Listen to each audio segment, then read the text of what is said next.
गुरुजी, क्या शास्त्रों में पशु बलि है?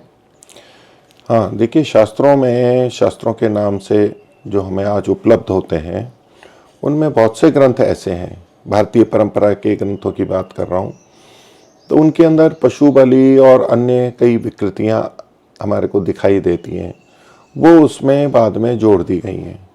हम उसको वैदिक परंपरा में ठीक नहीं मानते और इसके कारण से पूरी वैदिक परंपरा को निंदित भी किया गया, कई उसको ठीक भी मानते हैं। लेकिन वेद में इस प्रकार की हिंसा का उल्लेख नहीं है।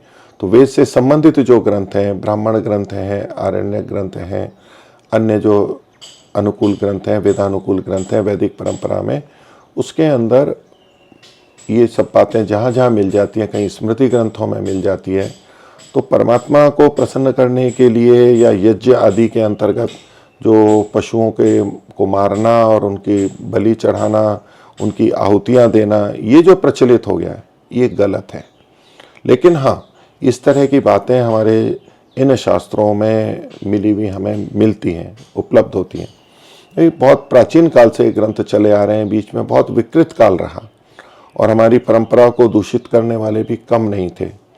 अनेक प्रकारों से परंपराओं को दूषित किया जाता है, समाज में हानि करके, अत्याचार करके, गलत परंपराएं फैला करके।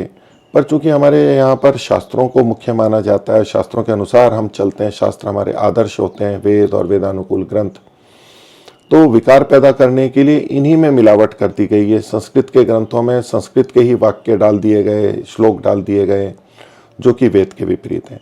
इसलिए जब भी हम प्राचीन शास्त्रों को पढ़ते हैं तो उसमें हमें बहुत ही ध्यान रखने की बात है, जिस भी शास्त्र के अंदर वेद के विपरीत बात मिलती हो, सृष्टि क्रम के विपरीत बात मिलती हो, ईश्वर के गुण कर्म स्वभाव के विपरीत बात मिलती हो, वो नहीं स्वीकार करनी चाहिए।